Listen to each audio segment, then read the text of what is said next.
Hello बच्चों, आपका स्वागत है हमारे चैनल स्टडी विद प्रेम में। उम्मीद करता हूँ आप सभी लोग बढ़िया होंगे। और आज की इस वीडियो में हम लोग क्लास 10 विज्ञान के चैप्टर नंबर 13 जिसका नाम है हमारा पर्यावरण, इसके 50 मोस्ट इम्पोर्टेंट एमसीक्यूज को देखने वाले हैं जो पूरी तरह एनसीईआरटी न्यू बुक के ऊपर बना हुआ है। तो चलिए क्वेश्चन नंबर 1 को देखते हैं। तो यहाँ पर हम लोग का क्वेश्चन नंबर 1 है, निम्नांकित में से किसका पिरामिड स्लोपिंग है। तो पिरामिड स्लोपिंग जो है आपका ऊर्जा का होता है। क्यों? क्योंकि ऊर्जा ही जो है पिरामिड स्लोपिंग के द्वारा एक के बाद एक बढ़ती घटती रहती है। तो क्वेश्चन नंबर 2 है, ओजोन का निर्माण होता है। तो ओजोन का निर्माण जो है आपका ऑक्सीजन के 3 परमाणुओं से। किससे? ऑक्सीजन के 3 परमाणु से, यानी कि O3। ऑक्सीजन का परमाणु सूत्र होता है O3। ठीक है। तो क्वेश्चन नंबर 3 है, ओजोन के एक अणु में परमाणुओं की संख्या होती है। तो ओजोन के एक अणु में जब परमाणुओं की संख्या होती है आपका 3, यानी कि O3 ओजोन का जो है सूत्र होता है। तो क्वेश्चन नंबर 4 है, निम्नलिखित में से कौन सा एक जैविक प्रक्रम द्वारा अपघटित होने वाला पदार्थ है। तो जैविक प्रक्रम द्वारा जो है अपघटित होने वाला पदार्थ है सूखे घास की पत्ती। ठीक है। यहाँ पर प्लास्टिक बैग, रबड़ और प्लास्टिक की बोतलें ये जैविक प्रक्रम के द्वारा अपघटित नहीं होती है। तो 4 का सही आंसर होगा ऑप्शन नंबर ए। तो क्वेश्चन नंबर 5 है, हरे पौधे कहलाते हैं। तो हरे पौधे जो है आपका उत्पादक कहलाते हैं। कैसे? क्योंकि ये जो है भोजन का उत्पादन करते हैं। तो क्वेश्चन नंबर 6 है, निम्नांकित में से कौन जैव का निम्नीकरण पदार्थ है। तो जैव का निम्नीकरण पदार्थ होता है आपका क्या? डीडीटी। डीडीटी जो है आपका जैव का अनिम्नीकरण पदार्थ है। तो क्वेश्चन नंबर 6 का सही आंसर होगा option number A, DDT. Question number 7 है, ओजोन परत पाई जाती है। तो ओजोन परत जो है आपका स्ट्रेटोफिगर, किसको? स्ट्रेटोफिगर में पाई जाती है। कहाँ पाई जाती है? स्ट्रेटोफिगर परत में पाई जाती है। तो क्वेश्चन नंबर आपका 8 है, पृथ्वी पर ऊर्जा का मुख्य स्रोत है। तो पृथ्वी पर जो है आपका ऊर्जा का मुख्य स्रोत होता है सूर्य। क्या है? सूर्य है। ठीक है। तो क्वेश्चन नंबर आपका 9 है, निम्नलिखित में से कृत्रिम पारिस्थितिक तंत्र कौन है। तो कृत्रिम पारिस्थितिक तंत्र उसको कहते हैं जो मानव द्वारा निर्मित किया जाता है। और यहाँ पर है आपका फुलबाड़ी, बाग और जल जीवशाला, ये तीनों जो है मानव के द्वारा बनाए गए हैं। तो 9 का सही आंसर होगा ऑप्शन नंबर डी, इनमें से सभी। तो क्वेश्चन नंबर 10 है, सूर्य के विकिरण ऊर्जा का ग्रहण किसी पारिस्थितिक तंत्र के किसके द्वारा किया जाता है। तो वो जो है आपका उत्पादक के द्वारा किया जाता है। तो क्वेश्चन नंबर 11 है, किसी भी परितंत्र में ऊर्जा प्रवाह की प्रकृति क्या होती है। देखिए, कोई परिस्थिति परितंत्र है तो उसमें जो है ऊर्जा प्रवाह की प्रकृति होती है आपका एक दिशीय, यानी कि एक दिशा की ओर ही होता रहता है। ठीक है। तो क्वेश्चन नंबर 12 है, निम्नांकित विकल्पों में कौन पारिस्थितिक तंत्र में कौन संरचना जैव अवयव नहीं है। तो जैव अवयव यहाँ पर जो है आपका मृदा जो है आपका जैव अवयव नहीं है। तो क्वेश्चन नंबर 13 है, निम्नलिखित में कौन पिरामिड भी किसी परिस्थिति के ऊपर और निर्देशित होता है। तो और निर्देशित होता है आपका किसकी ओर? ऊर्जा का पिरामिड। तो 13 का सही आंसर होगा ऑप्शन नंबर सी। तो क्वेश्चन 14 है, कृत्रिम परिस्थिति तंत्र का उदाहरण है। तो कृत्रिम परिस्थितिक तंत्र का उदाहरण है आपका क्या? कृषि भूमि। ठीक है। तो क्वेश्चन नंबर 15 है, निम्नलिखित में से कौन मैदानी परिस्थितिक तंत्र को निरूपित करता है। तो मैदानी परिस्थितिक तंत्र को निरूपित करता है आपका घास, हिरन और बाघ, ये जो है मैदानी परिस्थितिक तंत्र को निरूपित करता है। तो क्वेश्चन नंबर 15 का सही आंसर होगा ऑप्शन नंबर ए। तो क्वेश्चन नंबर 16 है, किसी भी परितंत्र के सभी जैविक घटकों का मध्य एक संबंध होता है। तो एक संबंध आपका क्या होता है? ये संबंध होता है आपका अन्योन्याश्रय, मतलब एक के ऊपर एक जो है निर्भर रहता है, इसको ही कहा जाता है अन्योन्याश्रय। ठीक है। तो क्वेश्चन नंबर 16 का सही आंसर होगा ऑप्शन नंबर ए। तो क्वेश्चन 17 है, पारिस्थितिक तंत्र के जैव घटकों में जीवाणु और कवक को कहते हैं। तो पारिस्थितिक तंत्र में जो है जीवाणु और कवकों को कहा जाता है आपका अपघटनकर्ता। क्या कहते हैं?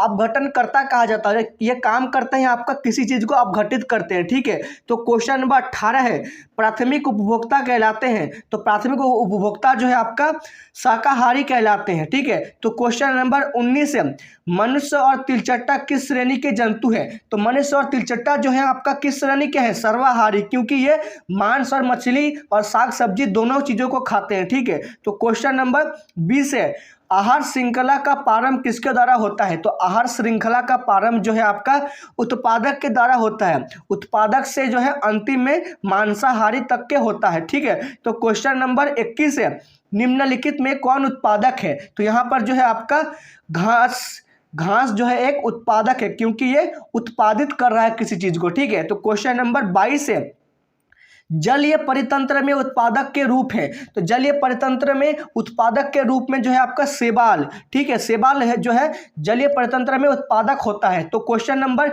22 का सही आंसर होगा ऑप्शन नंबर ए। तो क्वेश्चन नंबर 23 है, निम्नांकित में कौन मित्रजीवी या अपमार्जक है? देखिए, अपमार्जक उनको कहा जाता है जो चीज मर जाते हैं उनको वो सड़ा गला के फिर मिट्टी में मिला देता है। ठीक है, तो यहाँ पर जो है लोमड़ी, गिद्ध और चील, ये तीनों जो है मृतजीवी या अपमार्जक है। तो इसका सही आंसर होगा ऑप्शन नंबर डी। तो क्वेश्चन नंबर 24 है, किसी आहार श्रृंखला में प्रथम पोषी स्तर निर्मित होता है? तो प्रथम पोषी स्तर जो है आपका शाका उत्पादक के रूप में, क्या देखिए कोई आहार श्रृंखला जो है उसमें प्रथम पोषी स्तर जो है आपका उत्पादक के रूप में निर्भर होगा और अंतिम होगा शीर्ष मांसाहारी के रूप में। तो क्वेश्चन नंबर 25 है, जैव निम्नीकरण या अपशिष्ट पदार्थ समूह है। तो जैव निम्नीकरण जो है अपशिष्ट पदार्थ समूह होता है आपका किसका?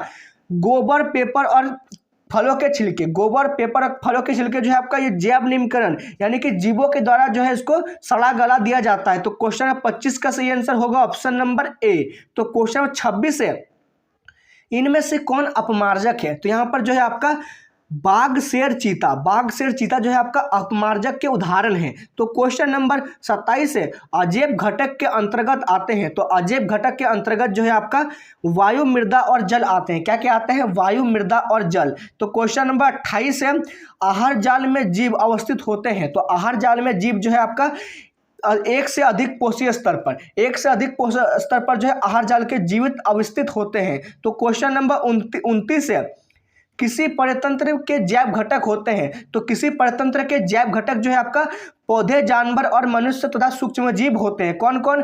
पौधे, जानवर, मनुष्य तथा सूक्ष्म जीव। तो 29 का सही आंसर होगा ऑप्शन नंबर डी। तो क्वेश्चन नंबर 30 है, वायुमंडल में ओजोन परत के क्षय का मुख्य कारण निम्नलिखित में से किसका बढ़ना है? देखिए, वायुमंडल में जो आज ओजोन परत का क्षय हो रहा है इसका मुख्य कारण होता है आपका CFC यानी कि क्लोरोफ्लोरोकार्बन। ठीक है, इसको याद रखिएगा, ओजोन परत के क्षय होने का मुख्य कारण होता है क्लोरोफ्लोरोकार्बन। तो क्वेश्चन नंबर 31 है, एक आहार श्रृंखला में शाकाहारी से निर्माण होता है। तो एक आहार श्रृंखला जो है शाकाहारी से निर्माण होकर कहां तक पहुंचता है?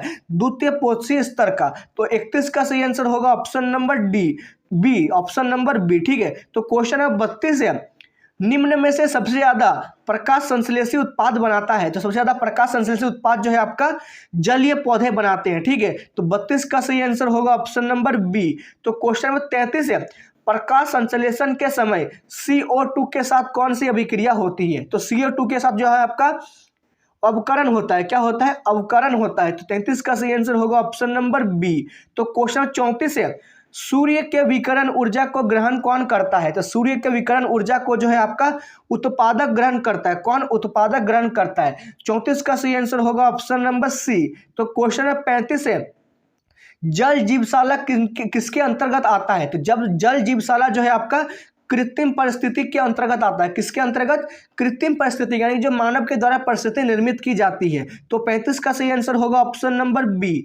तो क्वेश्चन 36 है, अजैव अवयव के अंतर्गत कौन आते हैं? तो अजैव अवयव के अंतर्गत जो है आपका इनमें से कोई नहीं आता है, क्योंकि भौतिक वातावरण, पोषण और जलवायु ये जो है प्रकृति का होता है, ये लोग अजैव नहीं होता है। ठीक है, तो 36 का सही आंसर होगा ऑप्शन नंबर डी। तो क्वेश्चन 37 है, जैविक अवयव के अंतर्गत आते हैं। तो जैविक अवयव के अंतर्गत जो है आपका उत्पादक, उपभोक्ता, उपघटक ये तीनों आते हैं। तो 37 का सही आंसर हो जाएगा बच्चों ऑप्शन नंबर डी, इनमें से सभी। तो क्वेश्चन नंबर 38 है, उत्पादक भोजन बनाने के लिए क्या करते हैं? इंपॉर्टेंट क्वेश्चन है, मोस्ट इंपॉर्टेंट क्वेश्चन है। उत्पादक भोजन को बनाने के लिए जो है आपका प्रकाश संश्लेषण करते हैं। देखिए, कोई पेड़ जो है भोजन बना रहा है तो किसके द्वारा बना रहा है? प्रकाश संश्लेषण करके ही बना रहा है। ठीक है, तो 38 का सही आंसर होगा ऑप्शन नंबर ए। तो क्वेश्चन नंबर 39 है, ऊर्जा का प्रभाव क्या है तथा जबकि जैव एवं अजैव वातावरण के बीच किस प्रकार का प्रभाव होता है। तो जैव और अजैव वातावरण के बीच जो है आपका एक दिशीय चक्रीय होगा, मतलब एक ही दिशा की ओर जो है चक्रीय होगा। तो 39 का सही आंसर होगा ऑप्शन नंबर ए। तो क्वेश्चन नंबर 40 है, ओजोन गैस का आणविक सूत्र क्या होता है। मैंने पहले आपको बताया ओजोन गैस का आणविक सूत्र होता है O3, तो यहाँ पर ऑप्शन नंबर बी में है, तो 40 का सही आंसर हो जाएगा ऑप्शन नंबर बी। तो क्वेश्चन नंबर 41 है, संख्या का पिरामिड होता है। तो संख्या का पिरामिड जो है आपका होता है हमेशा ऊर्ध्वाधर और हमेशा व्युत्क्रमानुपाती। तो 41 का सही आंसर होगा ऑप्शन नंबर सी, ए और बी दोनों। तो क्वेश्चन नंबर 42 है, निम्नलिखित में से किसे आप उपभोक्ता की श्रेणी में रखेंगे। तो यहाँ पर जो है हम लोग जंगली जानवर खींत को जो है उपभोक्ता के श्रेणी में रखेंगे। क्यों? क्योंकि ये जो है किसी चीज को उपभोग कर रहे हैं, यानी कि खा रहे हैं, ठीक है। तो 42 का सही आंसर होगा ऑप्शन नंबर सी। तो क्वेश्चन नंबर 43 है, ओरोसोल का ओजोन अपक्षय किस प्रतिशत योगदान है। देखिए ओरोसोल का ओजोन अपक्षय में कितना प्रतिशत योगदान है। ओरोसोल जो है ना वो ओजोन अपक्षय को जो है क्षति पहुंचाता है और इसका योगदान होता है आपका कितना 45%, मतलब आधा के लगभग, ठीक है। तो क्वेश्चन नंबर 44 है हम लोग का, कचरा प्रबंधन से क्या लाभ है। तो कचरा प्रबंधन से जो है आपका बीमारी से सुरक्षा होती है और प्रदूषण को रोकथाम होती है। मतलब उससे जो है अगर कचरे को हम लोग प्रबंधन कर देंगे, अच्छी जगह में रखेंगे, ठीक है, तो वहाँ से बीमारी कम होगी और प्रदूषण भी बहुत ज़्यादा कम हो जाएगा। तो 44 का सही आंसर हो जाएगा बच्चों ऑप्शन नंबर सी, ए और बी दोनों। तो क्वेश्चन 45 है, शुद्ध प्राथमिक उपभोग उत्पादक है। तो शुद्ध प्राथमिक उत्पादक होता है आपका क्या, कुल प्राथमिक उत्पादकता प्लस श्वसन। क्या है? कुल प्राथमिक उत्पादकता एवं श्वसन। तो इसका सही आंसर होगा ऑप्शन नंबर सी। तो क्वेश्चन नंबर 46 है, ऊर्जा की दर हर पोषी स्तर पर। तो ऊर्जा की दर जो है हर पोषी स्तर पर क्या होती है, घटती रहती है। कितना की दर से घटता है, तो 10% की दर से जो है आपका घटती रहती है, ठीक है। तो क्वेश्चन नंबर आपका 47 है, जैव आवर्धन का मुख्य कारण क्या है। तो जैव आवर्धन का मुख्य कारण होता है कीटनाशक का उपयोग, अवरक का उपयोग और पीड़कनाशक का उपयोग। इन तीनों के कारण जो है जैव आवर्धन यानी मिट्टी जो है कम उपजाऊ हो जाती है। तो इसका सही आंसर होगा ऑप्शन नंबर डी, इनमें से सभी। तो क्वेश्चन 48 है, क्लोरोफ्लोरोकार्बन का मुख्य स्रोत है। तो क्लोरोफ्लोरोकार्बन का मुख्य स्रोत क्या होता है, तो एरासोल, झागदार शेविंग क्रीम और कीटनाशी, ये तीनों होते हैं, ठीक है। तो 48 का सही आंसर हो जाएगा ऑप्शन नंबर डी, इनमें से सभी। तो क्वेश्चन वो 49 है, अजैव घटकों से बनी दुनिया को क्या कहते हैं। देखिए अजैव उन चीजों को कहा जाता है जिनमें जीवन नहीं होता है और उनके घटकों से बनी दुनिया को कहा जाता है आपका पर्यावरण। क्या कहते हैं उसको, पर्यावरण कहते हैं। और इसी के साथ आपके कुल 50 क्वेश्चन समाप्त होते हैं। उम्मीद है आपको वीडियो पसंद आया होगा। अगर ये वीडियो पसंद आए तो इस वीडियो को जो है आप लोग लाइक कर दीजिए, इस चैनल को सब्सक्राइब कीजिए और इस वीडियो को अपने दोस्तों के साथ शेयर कीजिए। तो मिलते हैं आपके साथ नेक्स्ट वीडियो में। जय हिंद, जय भारत।